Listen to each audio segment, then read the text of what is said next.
দর্শক এবার দেখুন এই জিনিসটি মূলত হচ্ছে এটি অনেকেই জানেন না। চায়নার যখন সবজির দাম বেড়ে যায় তখন তারা এভাবে ফ্রিজের বদলে এইভাবে কাঁচা সবজিকে রেখে দেয় বিভিন্ন প্রসেসিং এর মাধ্যমে।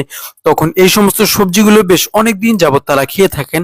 বেশ দারুণ, কিন্তু এই দেখুন কত সুন্দরভাবে কোনোটাই নষ্ট হচ্ছে না, বেশ দারুণ লেগেছে। তো এবার দেখুন এই ব্যক্তিকে মূলত উনি হচ্ছে পাহাড় বা যে কোনো সমুদ্র, বিভিন্ন রকমের বরফের নিচ থেকে বিভিন্ন রকমের পাথর সংগ্রহ করে, সেগুলো হচ্ছে বিভিন্ন রকমের রূপ দিয়ে এক একটা পাথরে এক এক রকমের কাস্টমাইজ করে। আর সাধারণত আমরা জেনে থাকি অনেক পাথর আছে যেগুলো প্রায় অনেক রকমের মূল্য হয়ে থাকে। তো এই সমস্ত পাথরগুলো তিনি সংগ্রহ করে বিভিন্ন রকমের কাস্টমাইজ করে এগুলো হচ্ছে ক্রেতাদের কাছে বিক্রি করেন। দেখতে পাচ্ছেন, এই দেখুন তিনি আসলে এই পাথরটিও বেশ যথেষ্ট সুন্দর লেগেছে আমার কাছে, দেখুন।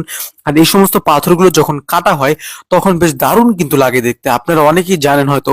তাই এই সমস্ত পাথর তাদের ওদিকেও বেশ অনেক অর্থ দিয়ে কিনতে হয় এবং তারা হচ্ছে এই সমস্ত পাথরগুলি কেনেন। এগুলো কাটার পর অনেক সুন্দর দৃশ্য। এবার দেখুন এই ম্যাজিক ডাইনিং টেবিল, মূলত এই টেবিলটি টোটালটি পাথর দিয়ে তৈরি করা হয়েছে, আপনারা দেখতেই পাচ্ছেন। আর এত সুন্দর ডাইনিং টেবিল হয়তো এর আগে কখনো দেখেননি। এটি দুই রকমের কালার হয়, পানি দিলে আরেক রকমের কালার চেঞ্জ হয়। এবার দেখুন তাদের দেশে কত বড় বড় মাছ এভাবে থাকে। আসলে তাদের দেশে মাছগুলো সাধারণত অনেক বড় হয়ে থাকে। দেখুন এই কাপড়টি সরানোর পরে এটির নিচে বড় বড় দুইটা তেলাপিয়া মাছ। দেখুন আমাদের দেশ থেকে কিন্তু বেশ বড় মাছ, দেখতেই পাচ্ছেন। এবার দেখুন এই ব্যক্তিকে, তিনি হচ্ছে একটি জাল পুকুরে ফেলে রাখে অনেকক্ষণ যাবত, কারণ এটির মধ্যে ছিল কিছু সংখ্যক খাবার।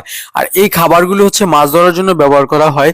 মূলত এই জালটি এমন ভাবে তৈরি করা হয়েছে যে এই জালটির মধ্যে যদি কোনো মাছ আটকে পড়ে, ঢুকে যায়, তখন হচ্ছে মাছগুলো আর পুনরায় বের হতে পারবে না।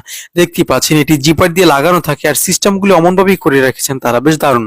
এবার দেখুন চায়নার বিশেষ এই লোভনীয় খাবারটি, আপনারা যদি কখনো যান অবশ্যই সাজেস্ট করবো আপনারা এই খাবারটি খেতে ভুলবেন না।